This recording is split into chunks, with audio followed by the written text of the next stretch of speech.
Espero que os senhores estejam me ouvindo bem, como estavam anteriormente, né? Então, continuando com um assunto que vínhamos tratando a respeito agora da prova do pagamento, né? Então, no artigo 320, né? Nós encontramos aí a quitação, que é a prova do efetivo pagamento, do cumprimento de uma obrigação, portanto, é uma prova material, é uma prova escrita, né? E se chama tecnicamente quitação. Nós conhecemos essa prova, ou conhecemos este documento, como recibo. Então, o recibo é uma quitação, né? E diria aos senhores, e quais são os requisitos que devem obrigatoriamente integrar a quitação? A quitação que sempre poderá ser dada por instrumento particular, portanto, por um escrito feito pela própria parte interessada, designará o valor e a espécie da dívida quitada, o nome do devedor ou quem por este pagou, o nome que pagou o tempo e o lugar do pagamento com assinatura do credor ou de seu representante. Então, se nós olharmos aí esse artigo 320, nós temos de maneira clara, de maneira, particularizada, e quais são os requisitos indispensáveis para que a quitação seja ou tenha efeito liberatório, seja realmente a prova do cumprimento da obrigação e sirva para demonstrar a todo e qualquer momento, se necessário for, que a obrigação resultou quitada, que a obrigação está paga, que não se pode mais repeti-la, ou seja, exigir qualquer outro pagamento seu dali para diante, ou seja, aquela relação jurídica obrigacional estará extinta para todos os fins e efeitos de direito. Parágrafo único, ainda sem os requisitos estabelecidos nesse artigo, valerá a quitação se de seus termos ou das circunstâncias resultar haver sido paga a dívida, não é? Existem situações que a quitação, se mesmo que ela seja defeituosa, mesmo que a ela falte, né, um dos seus requisitos fundamentais, será possível creditar cumprimento da obrigação, né, porque as circunstâncias levam nessa direção. Exemplifico para os senhores. Um devedor que tem a obrigação de entregar ao credor um imóvel, ele não tem prova de que o fez, todavia, naquele imóvel que se encontrava vago e era de propriedade do devedor, neste momento mora o credor. Se o credor está morando no imóvel, né, há a presunção de que o devedor entregou o imóvel ao seu credor e com isto cumpriu a obrigação, mesmo que a quitação seja defeituosa ou não indique precisamente, ou não traga, ou não contenha os requisitos já declinados, já mencionados aqui, mas as circunstâncias levam, né, à conclusão de que a obrigação foi cumprida da forma como avançada. Tanto é verdade que o credor, que antes não morava no imóvel, agora o faz, agora está fazendo, ali ou pode ser encontrado, e obviamente se ali ele pode ser encontrado, presume-se, não é? E é possível presumir, e neste caso há elementos e premissas que permitem esta presunção de que o pagamento da obrigação realmente ocorreu, realmente a obrigação foi quitada, realmente ela deixou de existir para o cenário jurídico, porque o objetivo perseguido pelas partes devedor e credor se cumpriu, se materializou, né? E definitivamente a expectativa do credor está totalmente ou amplamente suprida pela entrega do objeto, né? Muito bem. Outros aspectos ainda relativos à quitação devem por nós ser observados, porque existem características das mais diversas no que diz respeito ao trato obrigacional. Portanto, nós nos defrontamos na sequência com o artigo 321, cujo conteúdo se resume ao seguinte: nos débitos cuja quitação, né, ou seja, cuja prova do pagamento consista na devolução do título, perdido melhor dizendo, poderá o devedor exigir, retendo o pagamento, declaração do credor que inutilize o título desaparecido, né? Diriam, senhores, dê alguns exemplos para que possamos entender como é que a quitação se dá quando a entrega do título na verdade, aquilo que representa o pagamento. Em primeiro lugar, o que é um título, não é? Então, um título é sempre aquilo que demonstra, é sempre aquilo que prova a existência de um direito. Então, quando o credor exibe, né, um determinado documento, e nesse documento há a prova inequívoca de que ele seja o credor, a isso se dá o nome de título. Então, título é, na verdade, aquilo que representa, aquilo que serve de prova da existência de um direito. Então, no que diz respeito ao pagamento, né, vários são os títulos que representam, digamos, a dívida e que o pagamento implica na devolução. Então, Samuel, depois você tem um cheque que você emitiu e por qualquer que seja a razão, ele resultou não pago pelo banco sacado, por exemplo, o cheque é o título, é a razão de existência da dívida. Se você, né, que é o emitente do cheque, tiver o cheque em seu poder, presume-se que você tenha pago, porque se você não tivesse pago, o credor, o portador do cheque, que era o credor do valor nele consignado, não teria entregue, né, o título a você, não teria entregue a você a prova da existência da dívida. Esse é um aspecto, ou melhor dizendo, esse é um exemplo. Outros exemplos ainda temos. Imagine você que pagou, digamos, ao banco, né, a uma instituição financeira ou uma factoring, né, digamos, uma nota promissória, né, ou seja, um título que representava o reconhecimento inequívoco da existência de uma dívida. E, obviamente, ao pagar a nota promissória, ela será entregue a você. É você que é devedor de uma duplicata, você comprou mercadorias, por exemplo, e você vai pagar a duplicata é o título representativo da dívida que será devolvido a você, o mesmo se diga da duplicata relativa a serviços, o mesmo se diga de uma letra de câmbio que representa um contrato de mútuo que você celebrou com a instituição financeira, com um banco, por exemplo, e você, ao quitar a dívida, recebe, né, a letra de câmbio que em algum momento você emitiu enquanto devedor, você receberá do banco, é o título. Você que declarou em algum momento dever algum valor a uma determinada pessoa e chegou o momento de pagar, você o faz, ela simplesmente devolve a você aquela declaração que você assinou, e a declaração que era o título representativo da dívida agora está em seu poder. Então, o título que representa a dívida, quando estiver em poder, em posse do devedor, presume-se que ele tenha sido pago. Se assim não é, se assim não for, é preciso que o credor demonstre, que o credor faça a prova, né, de que efetivamente não recebeu. É outra prova também difícil de ser feita, né?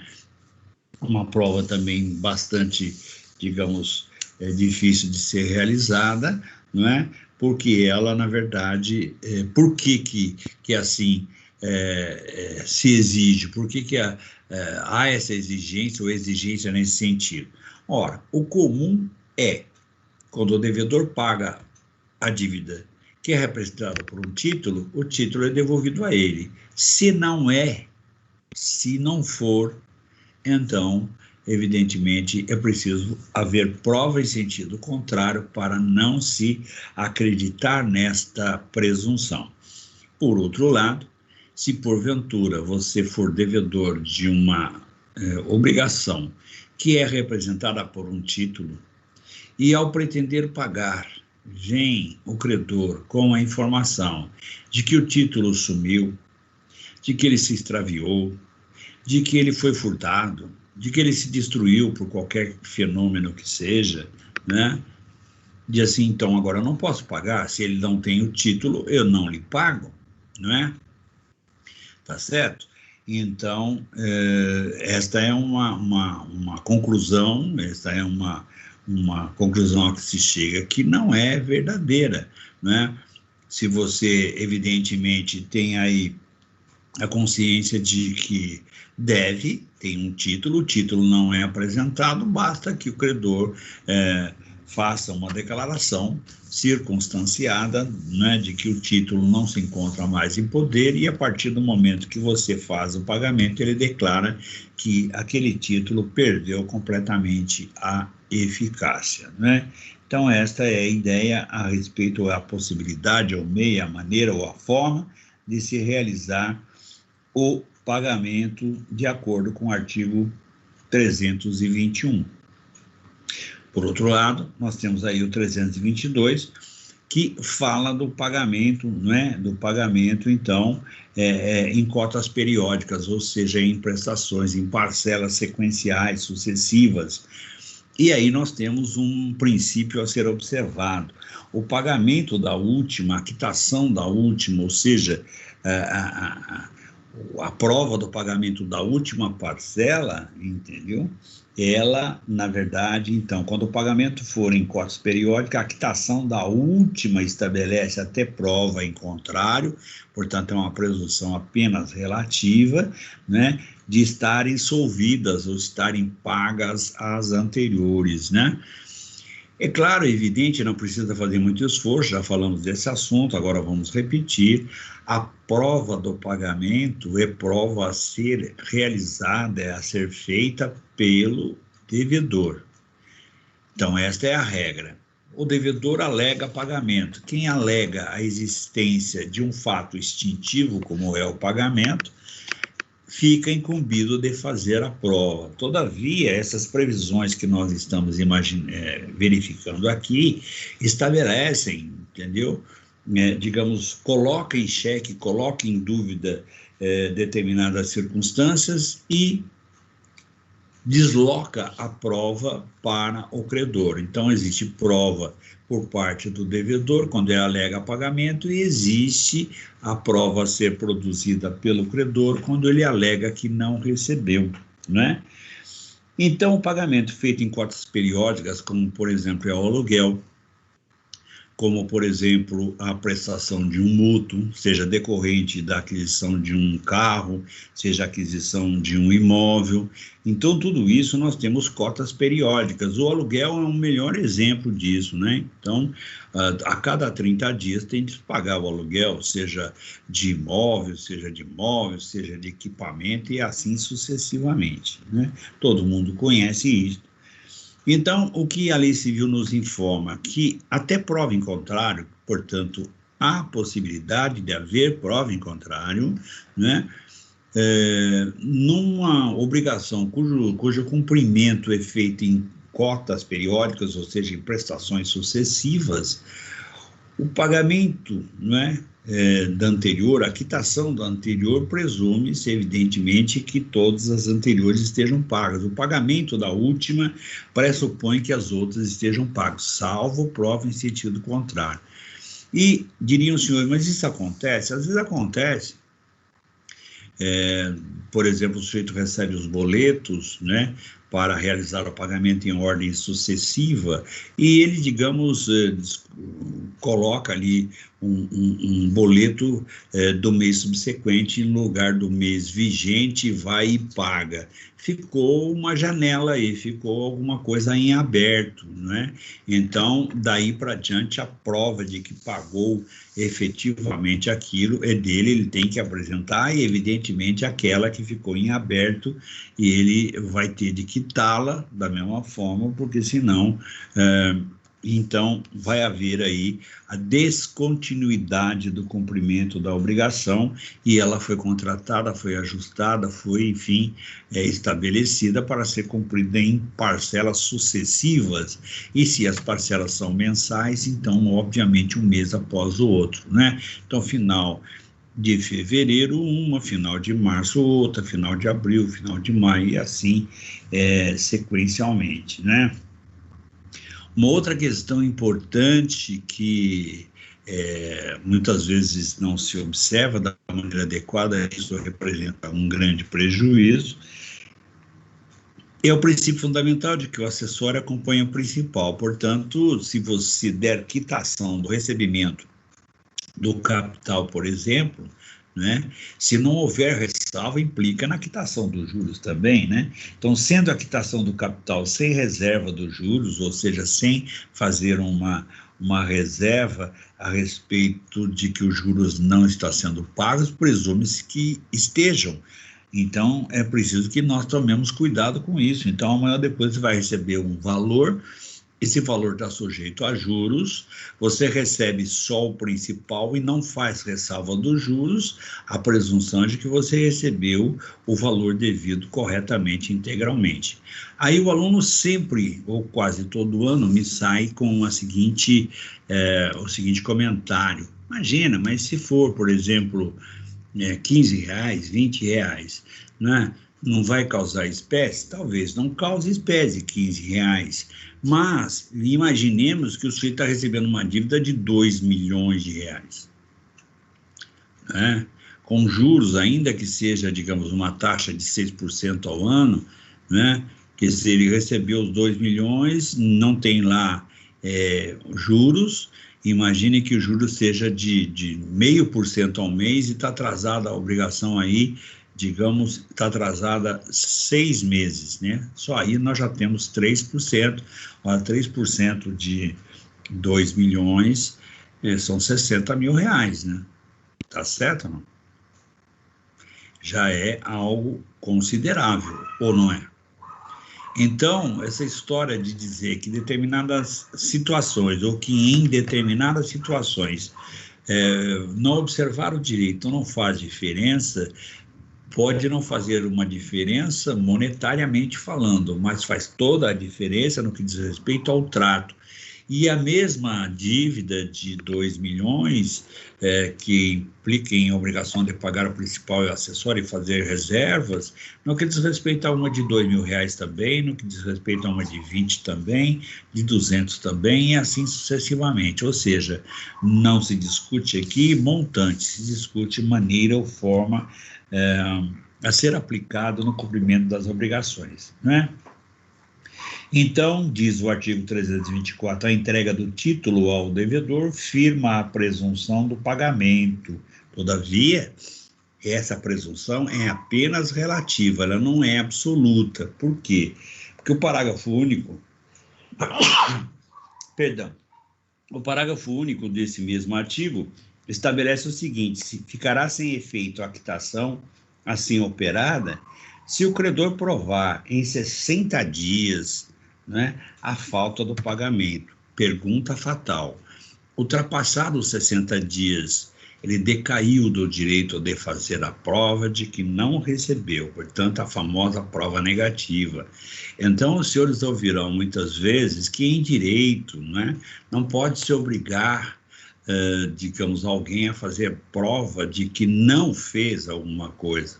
Alguém é que faça a prova de que ele fez. Não é sempre assim. Esta é uma regra, mas não é uma regra absoluta. Esse é um princípio, mas não é um princípio absoluto. Nós já vimos aqui que há, sim, a prova, né, de fato negativo quando é previsto legalmente, quando ela é prevista, né, legalmente, é claro, evidente, né? É claro também, por outro lado, é cristalino também, por outro lado, que quem tem mais facilidade em fazer a prova é aquele a quem a prova aproveita, ou seja, a prova ou seja, fazer, materializar, digamos, fazer prova da existência de um fato, lhe traz benefício, como é o caso, obviamente, do devedor. Por que a quitação é prova do devedor, regra geral? Porque, evidentemente, a extinção da obrigação o beneficia, pois ele deixa de ser devedor, ele não vai ser obrigado a pagar mais, ele não pode ser acionado, e assim sucessivamente. Ou seja, ele, detentor da quitação, tem em seu favor a extinção completa da obrigação e a prova de tal extinção. Portanto, a questão do ônus da prova, que é uma matéria de direito processual civil, ela está repartida de maneira equânime entre as partes, não é? Ou seja, faz a prova aquele a quem a prova melhor aproveita, não é? E tenha mais facilidade, inclusive, em realizar esta prova, ou realizar a dita prova. Então, é a chamada distribuição, não é? Digamos, a distribuição ou a dinâmica da distribuição do ônus probandi e do ônus probatório. Os senhores aprenderão isso em processo civil, né? Quando chegar um momento adequado para tanto, o professor de processo vai discutir com os senhores essa questão da distribuição equânime das provas, equilibrada das provas, e assim sucessivamente. Muito bem. Em parágrafo, aliás, 325, presume-se a cargo do devedor as despesas com o pagamento e a quitação. Se ocorrer aumento por fato do credor, ou se o credor, na verdade, criar um acréscimo, então é evidente que aí, neste caso, o credor suportará a despesa que ele acresceu, né? Como assim? De repente o credor cria uma dificuldade e, ao criar essa dificuldade, fez com que o devedor, para poder pagar, para viabilizar o pagamento, tivesse um gasto.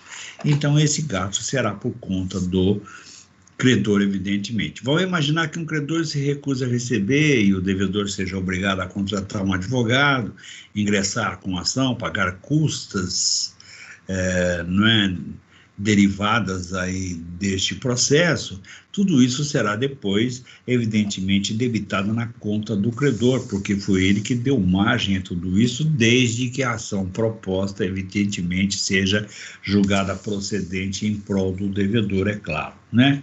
E, finalmente, o artigo 326. Se o pagamento se houver de fazer por medida ou peso, entender-se-á no silêncio das partes que aceitaram os do lugar da execução. Lugar da execução é o lugar do cumprimento da obrigação. Diriam os senhores, ora, mas a medida oficial brasileira é metro, né? Enfim, a medida de extensão em termos de distância é quilômetro, né?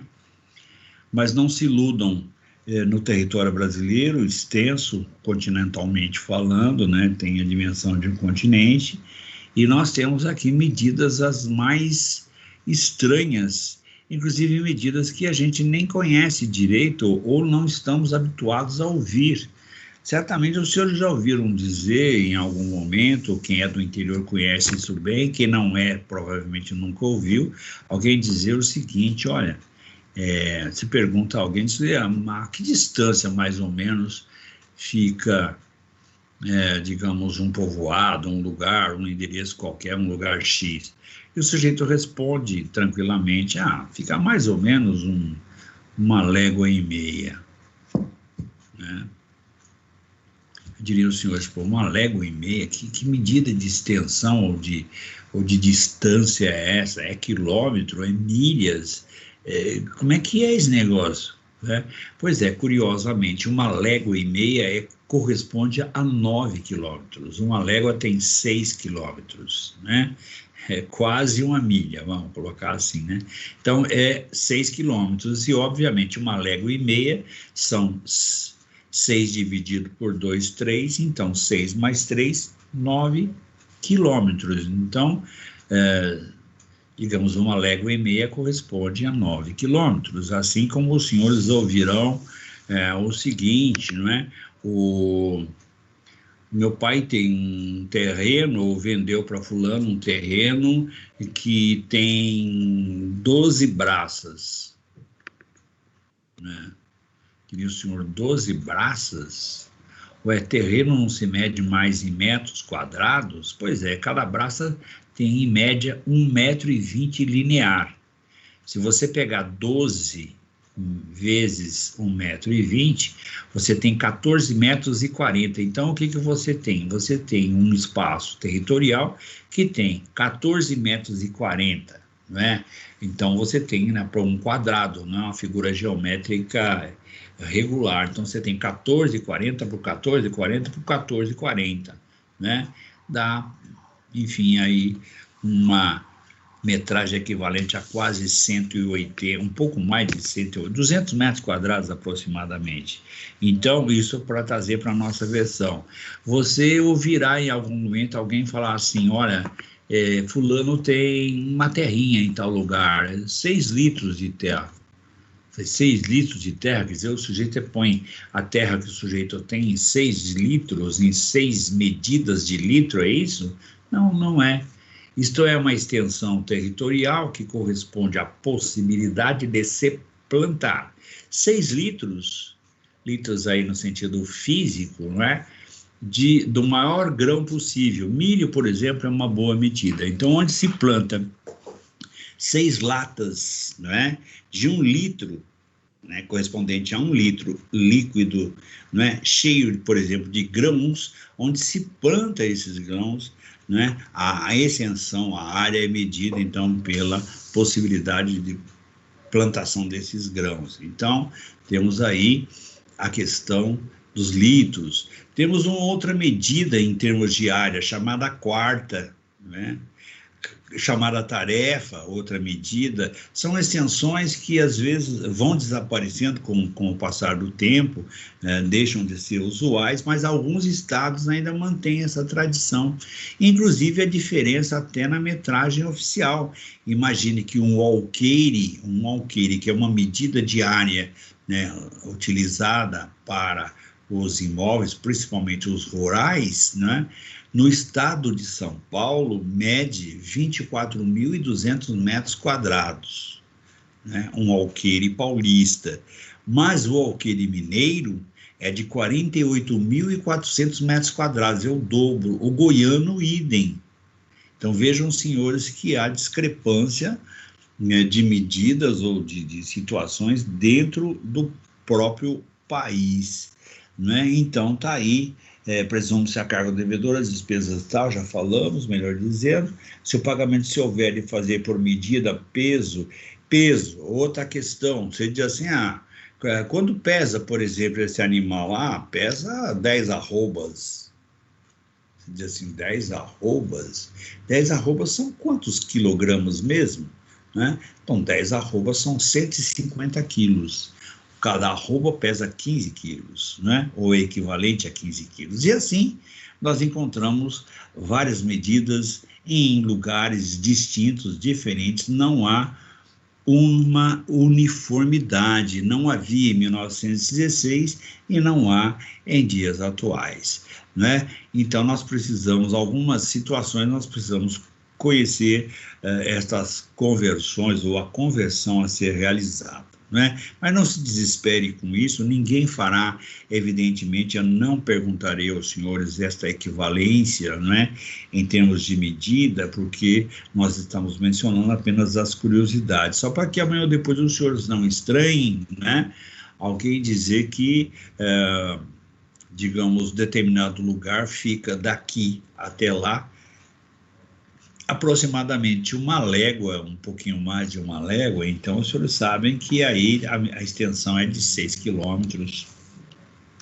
e vamos aí nessa sequência. Muito bem.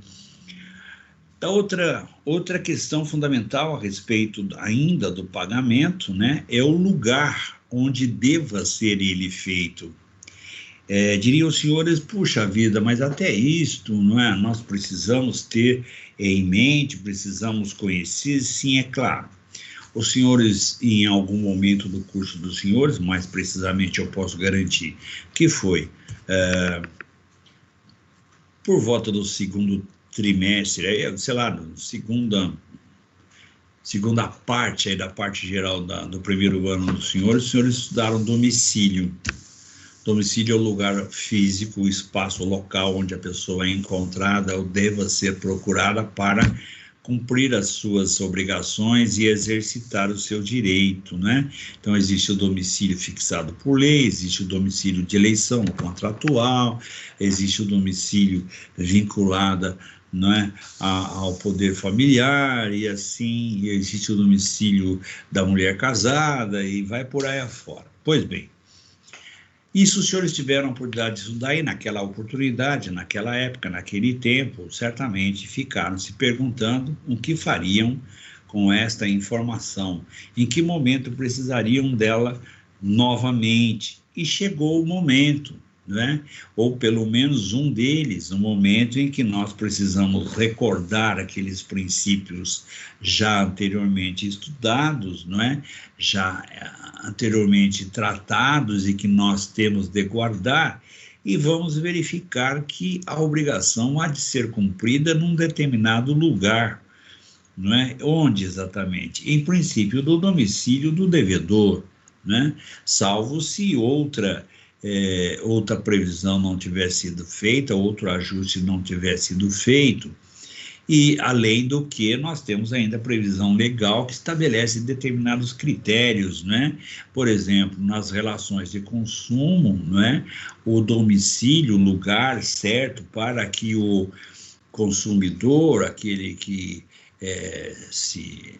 né, que tem o direito em receber determinada coisa, ele exerce esse direito no lugar onde ele achar por bem. Se ele mora em Guarulhos, ele exerce em Guarulhos; se mora em São Paulo, ele exerce em São Paulo; se mora no estado do Rio Grande do Sul, ele o fará lá, mesmo que a outra parte resida aqui em São Paulo. Então, nós temos aqui o lugar do pagamento e temos aí 3 artigos tratando desse assunto. Nós vamos, então, dar uma verificada nisso, até porque o domicílio tem serve de base, né, uma base fundamental para o estabelecimento de uma outra relação jurídica que pode estar vinculada à relação de direito civil, que é a relação de direito processual. E lá nós temos também a questão do domicílio do autor, domicílio do réu, ou seja, o lugar onde a ação possa ser proposta. A isso se dá o nome técnico de competência territorial.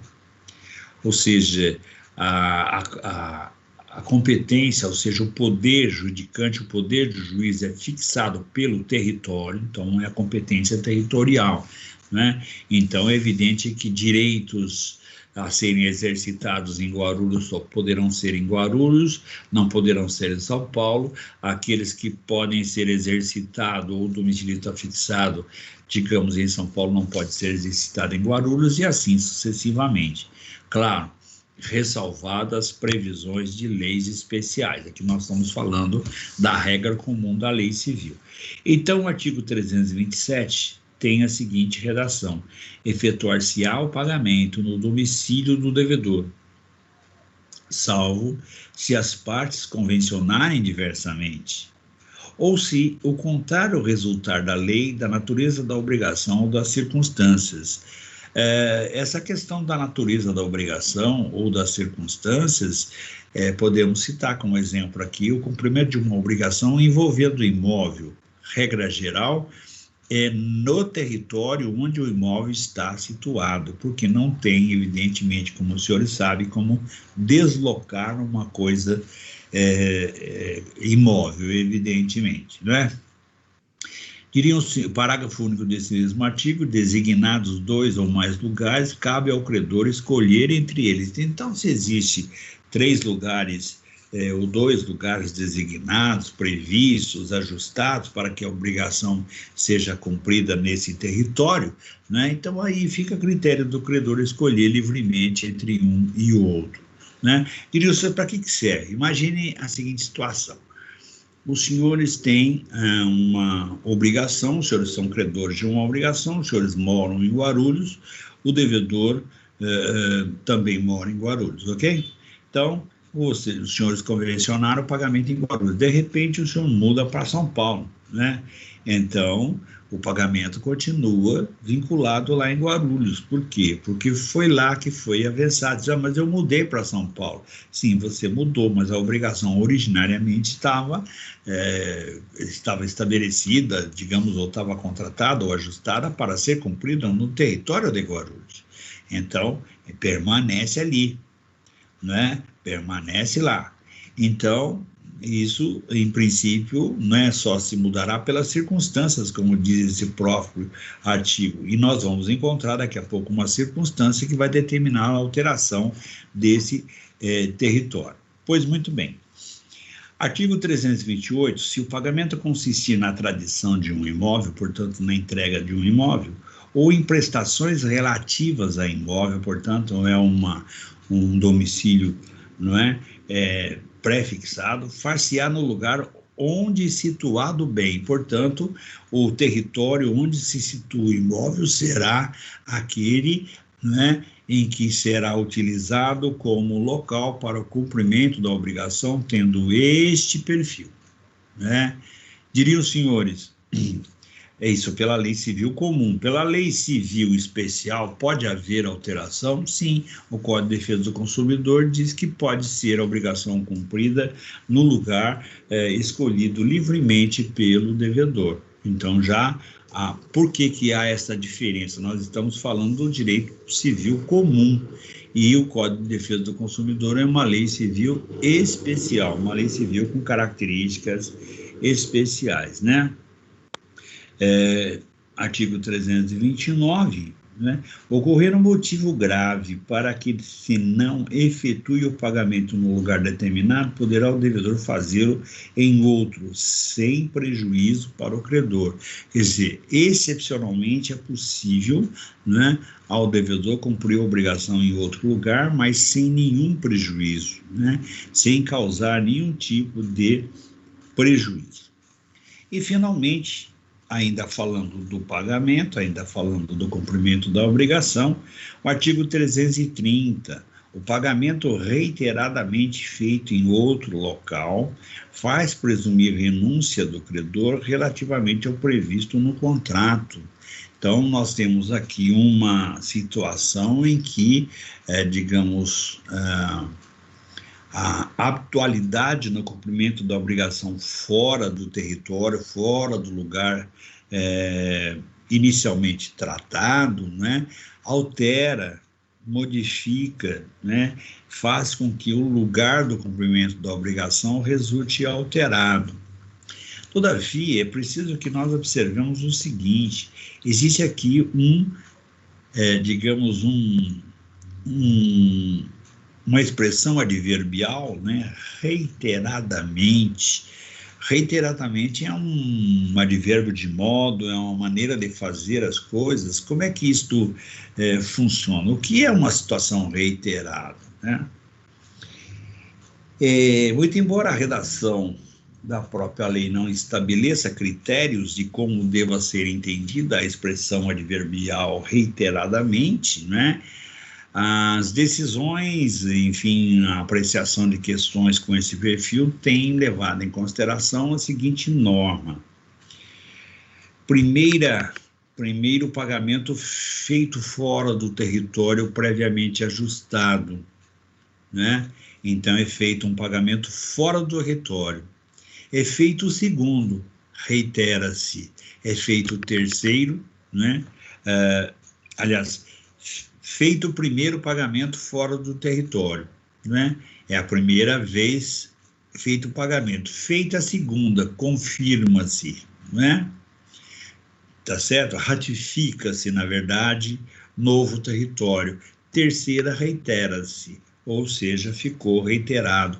São duas vezes feitas fora do território, na terceira resulta reiterada. Ao ser reiterada, modifica-se local do cumprimento da obrigação. Então, assim, como é que a gente entende isso? Vamos pegar um exemplo banal, mas que bem pode esclarecer isso. O A e B moram em Guarulhos, não é? Estabeleceram uma obrigação cujo cumprimento ficou estabelecido para ser em Guarulhos, né? Passado um tempo, o credor, né, ele muda para São Paulo, por exemplo, né? Então vem para São Paulo e o devedor mantém-se em Guarulhos, tá certo? Então, o credor é que vai ter que se deslocar até Guarulhos para receber a obrigação, ok? Daqui a pouco, né, o devedor também muda-se para São Paulo e próximo ao credor, por exemplo, ficou muito mais fácil ali tratar da obrigação. Então, o que acontece? A primeira vez ele vai até o credor, por exemplo, e paga, o credor aceita, vai uma segunda vez, ratifica, portanto, o lugar, né, o território, e na terceira vez reiterou-se. Qual é o lugar certo para, ou qual é o domicílio agora para o cumprimento da obrigação? São Paulo, né? O município de São Paulo. Então, se depois, por exemplo, há um conflito entre devedor e credor e é necessário a qualquer um deles propor uma medida judicial, o juiz competente para apreciar, para julgar, para conhecer e para decidir a respeito do conflito existente entre eles é um dos juízes de direito da comarca de São Paulo e, obviamente, é de acordo com a estrutura do Poder Judiciário paulistano, não é? A cidade de São Paulo tem o foro central, portanto, tem lá incontáveis varas cíveis com 2 juízes cada uma e assim sucessivamente, e nós temos na cidade de São Paulo vários foros regionais. Então, foro regional aí de Santana, né, que congrega também Santana, congrega outras adjacências. Você tem o foro regional da Penha, você tem o foro regional do Tatuapé, você tem o foro regional de São Miguel Paulista, de Itaquera, né? E vai por aí afora, né? Então, você tem foro regional do Jabaquara, você tem foro regional de Santo Amaro, você tem foro regional de Parelheiros, e vai por aí afora. Então, a comarca de São Paulo é subdividida entre foro central e furos regionais, né? Então, para facilitar o acesso, para melhorar o acesso da população ao Poder Judiciário, né?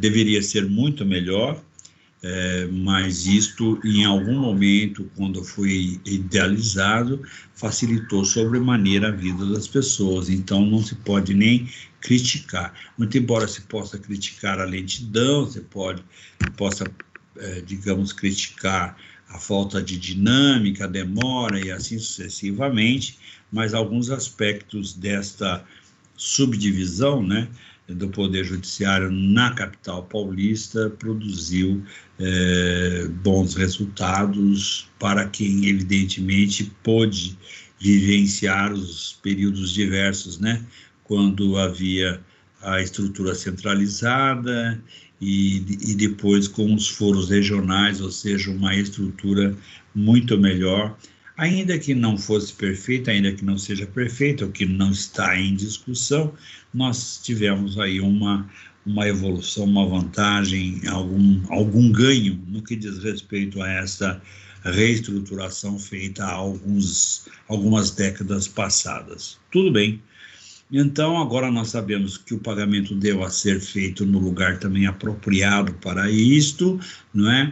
Porque, evidentemente, se por alguma razão ele foi exercitado fora da sede, ele pode resultar numa situação inócua que não cumpre a sua finalidade. Então é preciso que nós conheçamos também esse requisito, esse aspecto, esta disposição legal que estabelece o marco territorial para que a obrigação seja realizada, seja materializada, seja paga, seja cumprida, seja adimplida, seja solvida, e sem qualquer que seja, digamos, o verbo que se utilize no sentido de fazer com que a dinâmica e a expectativa do credor seja suprida ou seja, na verdade, aí, cumprida pelo devedor e a obrigação resulte satisfeita e a relação jurídica obrigacional resulte extinta para todos os fins e efeitos de direito.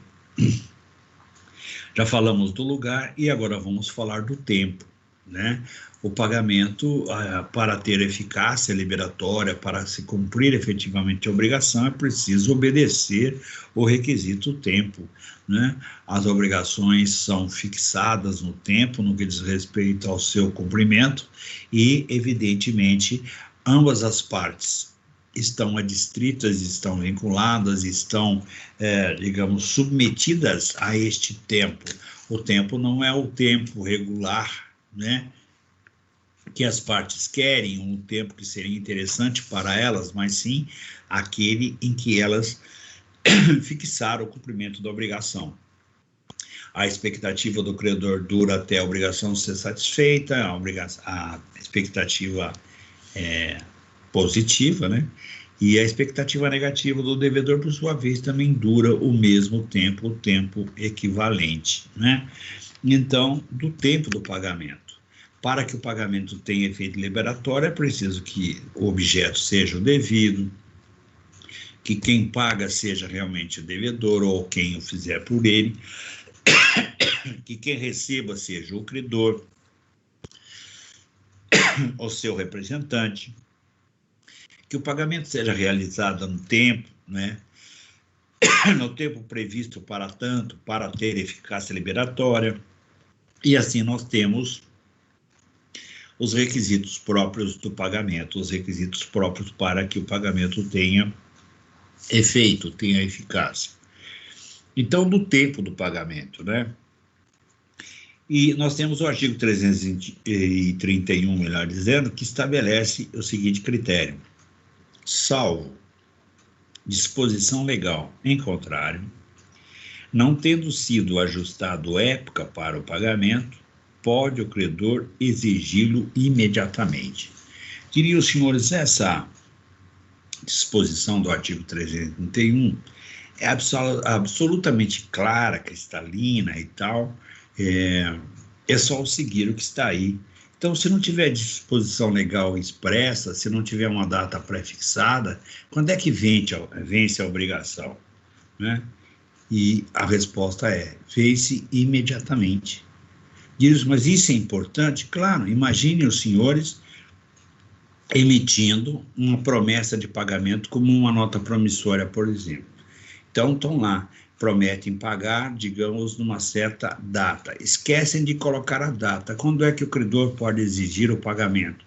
Assim que os senhores virarem as costas, né? Ou então, até que ainda não tenham virado as costas, ele diz, bom, a sua obrigação acabou de vencer. Como assim? Olha, está escrito na lei, você tem uma data prefixada para pagar, essa data não foi fixada, não foi estabelecida, então eu posso, evidentemente, exigir o cumprimento da obrigação de imediato. Então é importante que numa relação jurídica obrigacional, em que haja uma tratativa em relação ao tempo, que esse tempo seja expressamente constante da origem da dívida, constante do título que represente ou que representa a existência da dívida. Então, depois vocês vão firmar um título de crédito como uma nota promissória, por exemplo, né? Coloquem a data, nela tem a data do vencimento, coloque o vencimento, coloquem a emissão, porque senão a emissão será igual ou equivalente à data do vencimento. Olha o problema que isso poderá representar, né, se não for, digamos, obedecida, se não for levado em consideração fundamental este princípio previsto aí no artigo 331. 332. As obrigações condicionais cumprem-se na data do implemento da condição, cabendo ao credor a prova de que deste teve ciência o devedor. O que é uma obrigação condicional? É uma obrigação cuja existência, cujo cumprimento, cuja possibilidade de exigi-la está vinculada a um acontecimento futuro e incerto, né? Só é incerto porque é futuro, mas em algum momento ficou estabelecido, ficou previsto, ficou ajustado que este evento futuro aconteceria. Então, quando acontecer esse evento futuro, então nós teremos aí o surgimento da obrigação e será o tempo do pagamento. Eu não entendi, então vamos lá. Vamos imaginar, só por hipótese, que o A venda, ou prometa vender, melhor dizendo, para B, digamos, 2.000 cadeiras. E ele tem uma capacidade de produção na sua fábrica, que é de pequeno porte, ele consegue montar 500 cadeiras mês. Então, quantos meses ele demorará para entregar 2.000? Né? 4 meses. Tá certo? Ao cabo de 4 meses, ele terá o direito de obter o pagamento das 2.000 cadeiras. Por quê? Porque ele já cumpriu a sua parte no trato. E por que isto ficou condicionada? Porque ele receberia as 2.000 cadeiras quando se entregasse as 2.000 cadeiras ao comprador num espaço de tempo X. Ele estabeleceu 4 meses, cumpriu em 4 meses, implementou a obrigação, implementou a condição para receber e agora, então, o comprador é obrigado a pagá-lo. Se não fizer, ele poderá exigir o pagamento porque a sua parte no trato está cumprida, foi cumprida ao longo de um espaço de tempo, por ser prevista para ser cumprida num certo espaço de tempo, poderia não ter havido, poderia não ter acontecido, por razões, inclusive, não vinculadas à vontade do devedor, poderia, por exemplo, ter incendiado lá a fabriqueta e ele não ter condições de cumprir a meta de entregar as 2.000 cadeiras, por exemplo, né? Claro que falando desse incêndio, o incêndio, evidentemente, não por culpa dele, vendedor, sim, por culpa da natureza, por exemplo, ou um terceiro que não tem nada a ver, que não está vinculado à relação jurídica obrigacional. Então, nós temos aí uma condição própria para que a dívida exista, né? Muito bem. Um aspecto interessante previsto no artigo 333 e seu parágrafo único, não é, que vai nos consumir um certo espaço de tempo aí, tem uma série de informações nesse artigo.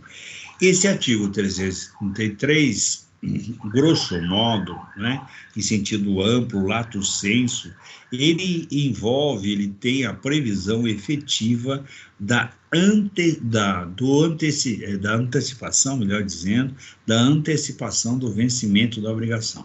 São obrigações que têm data certa para serem cumpridas, previamente ajustadas, mas que, ao ocorrer um determinado fato, faz com que aquele vencimento previsto para uma data X, Y, Z, tenha um vencimento imediatamente, ou seja, agregado àquele acontecimento.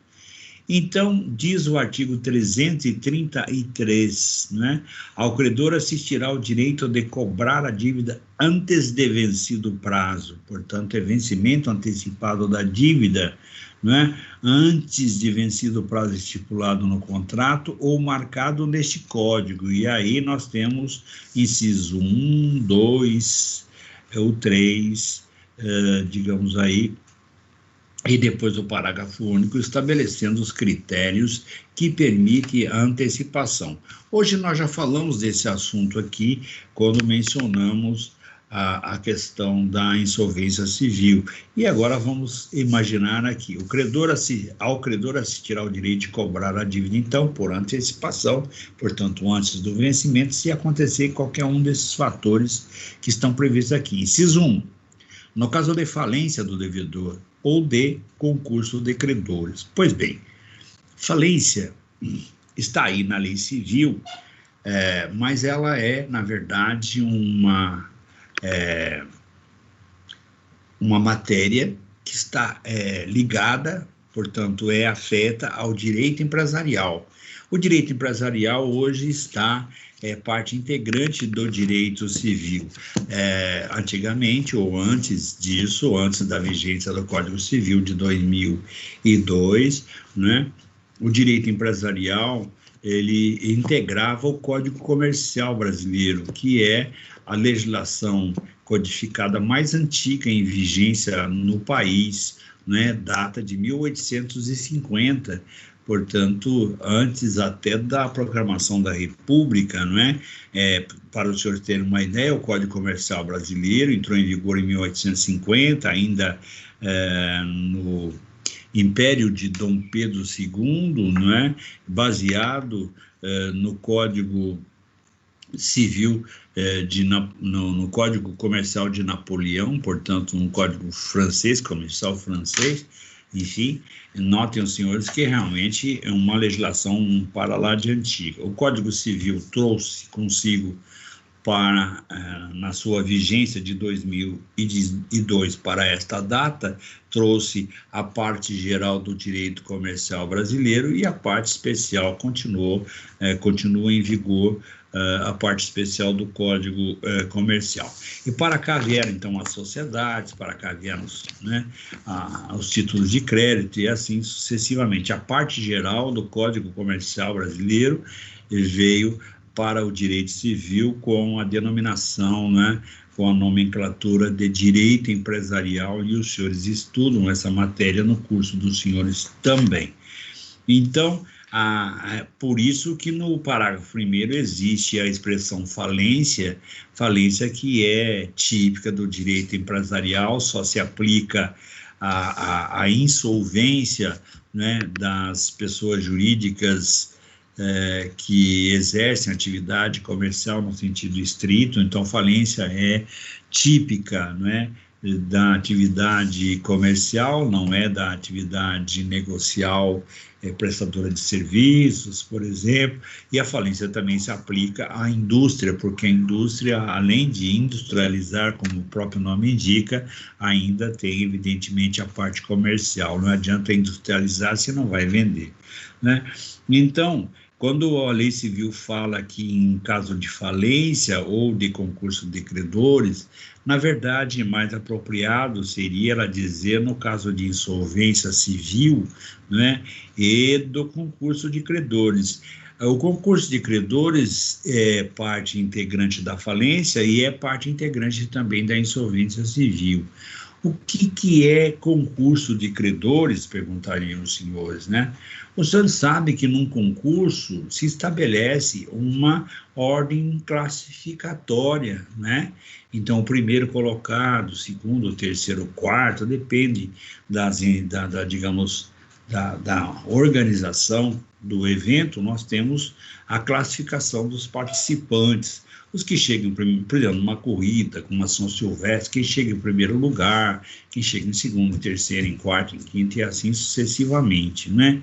E até alguns lugares tem premiação e outros não tem, e assim sucessivamente. Bom, o concurso de credores é colocar os credores numa hierarquia, de colocar os credores como se fôssemos colocá-los num pódio, né? Então, nós temos, em primeiro lugar, os credores que estão numa categoria, em segundo lugar, nós temos outros que estão na categoria, em terceiro, nós temos outros, e depois todos os demais estão integrados no fim da fila, digamos assim. Diria o senhor, como é que faz isso, né? Também esse concurso de credores é chamado também de classificação de créditos, ou classificação dos credores. Não é nada fora do contexto utilizar essa nomenclatura, mesmo que ela não seja mais apropriada tecnicamente. Então, só para os senhores terem uma noção, vamos imaginar que amanhã ou depois uma pessoa física ou jurídica do direito civil comum, não do direito empresarial, mas do direito civil aqui, né? Por exemplo, a insolvência civil de uma pessoa física, a insolvência civil de uma sociedade civil, que hoje também está caracterizada como direito empresarial, mas continua sendo insolvência, a insolvência civil de uma associação, né? E então nós temos aí o seguinte: Quando isto é decretado, quando há uma decisão judicial com esse conteúdo, né, então se instaura, né, surge, nasce naquele momento em que há a decisão de se considerar alguém insolvente, ou seja, examinando o seu patrimônio, na parte positiva e negativa, chega-se à conclusão de que ele não tem condições patrimoniais para assumir a sua dívida, então ele é insolvente, não tem capacidade de pagamento. Então, a primeira coisa que se faz, né, os créditos, as obrigações são pagas, né, estabelecendo um critério classificatório dos créditos. Em primeiro lugar, receberão os credores chamados de credores privilegiados. Quem são os credores privilegiados? Os privilegiados são aqueles cuja dívida, cuja obrigação tem caráter de subsistência. Por exemplo, os empregados, o salário dos empregados, tá certo ou não? Representam um crédito privilegiado. Então, quem receberá em primeiro lugar nessa discussão? Receberão os empregados. E o que ultrapassar a dívida com os empregados? Receberão os credores, né? Os credores preferenciais. Quem são os credores preferenciais? Os credores tributários, né? Então, municipal, estadual, federal, tá certo? Em igualdade de condições. Então, eles serão chamados a receber antes mesmo, né, dos demais credores. Queria o senhor dizer, e quais são os últimos da fila? Os últimos da fila são aqueles credores, né, que não têm privilégio e não têm preferência, são os credores quirografários, né? Gostaram do nomezinho? Então, são os credores cuja garantia está ligada à assinatura de próprio punho. Por exemplo, quiroga tem a ver com mão, já ouviram falar em quiromancia e por aí afora, então, tá aí, credores quirografários. Quem são os credores quirografários? São aqueles que não têm crédito privilegiado, não têm crédito preferencial, ou seja, não são empregados, não são o fisco, então são aqueles outros credores. O que sobrar, né, será dividido percentualmente entre eles. Ou seja, os privilegiados são pagos, se tiver capital para pagar todos integralmente o faz, se sobrar alguma coisa vem para os preferenciais, e uma vez cumpridas as obrigações que são colocadas no pódio, no primeiro lugar, no alto do pódio, né, sobrando alguma coisa vem para o segundo, sobrando alguma coisa vem para os demais. Os demais, todos estão em igualdade de condições e ficam, evidentemente, com aquilo que sobrar, né? Depois nós temos na situação o seguinte, né? Vencimento de uma dívida com garantia hipotecária, por exemplo, a dívida da Caixa Econômica Federal, né?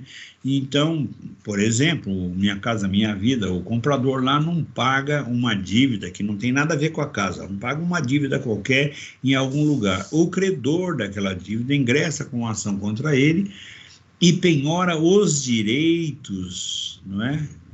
Os direitos que ele tem naquele imóvel, porque ele está pagando aquele imóvel, então ele tem direito à aquisição dele. Então vem lá o outro credor que não tem nada a ver com isso e faz a penhora exatamente dos direitos. O que acontece nesse caso? O credor hipotecário, por esvaziamento da garantia, por diminuição da garantia, pode considerar a dívida vencida por antecipação. Eu disse poderá. Portanto, não tem nada a ver com deverá. Então, se o credor resolver optar e não considerar a dívida vencida por antecipação, ele poderá? A resposta é afirmativa, sim. Ele não é obrigado. Ele tem uma faculdade em considerar. Ele poderá considerar. Se ele não quiser considerar, ele não será, evidentemente, obrigado, né? Depois, 3. Se cessarem ou se tornarem insuficientes as garantias do débito, fidejussórias ou reais, e o devedor intimado se negue a reforçá-las. Bom, o que é uma garantia fidejussória? A palavra fides, né, fide, é da língua latina, quer dizer o quê? Quer dizer confiança, né? Então, o credor fidejussório é aquele cuja garantia é pessoal, ou seja, o fiador, por exemplo, é um garantidor fidejussório, ou seja, uma garantia representada pela confiança. Não é o patrimônio do fiador atrelado, né, à dívida, representa uma garantia real. Não, o fiador, ele é um garantidor pessoalmente da dívida contraída pelo afiançado, não é? É claro, evidente que se o patrimônio do fiador se esvaziar, se ele vender tudo que tem, se ele perder o que tem, é claro que a garantia representada por ele, a garantia fidejussória que ele representa, resultará esvaziada, e neste caso o credor poderá cobrar ou exigir a dívida por antecipação, considerá-la, melhor dizendo, vencida por antecipação. Depois nós temos as garantias reais. Então, a garantia real é representada pelo penhor, no que diz respeito aí às coisas móveis, pela hipoteca, as coisas imóveis, né? Ou outros bens móveis equiparados a imóveis para efeito de garantia de hipoteca, que podem também esvaziar. Diz o senhor, mas se é uma coisa, a garantia não diminui. É claro que diminui, a coisa pode perder o valor, pode ter o seu valor diminuído e a garantia resulta, portanto, descoberta. Aquela garantia que antes era considerável porque era real, deixa de ser. E, claro, nesse caso, o credor poderá, então, comunicar ao devedor, exigir que ele, digamos, reforce a garantia, sob pena, então, de considerar a obrigação vencida e poder exigi-la. Parágrafo único. Nos casos desse artigo, se houver no débito solidariedade passiva, não se reputará vencido quanto aos outros devedores solventes. Ora, a solidariedade é a junção de devedores, conforme nós já estudamos, mas, evidentemente, aquilo que prejudica um não prejudica a todos, e nesse caso, especificamente, por ressalva legal, se houver, portanto, aí o vencimento da dívida em relação a um dos devedores solidários, não será a dívida por inteiro, não é? Será a dívida por inteiro, então, considerada também vencida por antecipação, né? Esta ressalva é feita pela lei civil. Pois bem, é o que tínhamos para hoje. Eu agradeço a todos os senhores a presença e o prestígio e a paciência com que me ouviram, né? E estaremos de volta na próxima quinta-feira, se não houver nenhuma alteração em termos de feriados em Guarulhos, né? Não sei se Guarulhos vai ou não adotar os feriados municipais, ou vai ter algum tipo de feriado decretado pela Prefeitura de Guarulhos. O fato é que, se nada acontecer, estaremos de volta na próxima quinta-feira, ainda que seja quinta-feira santa, né? Tá certo ou não? Muito obrigado aos senhores.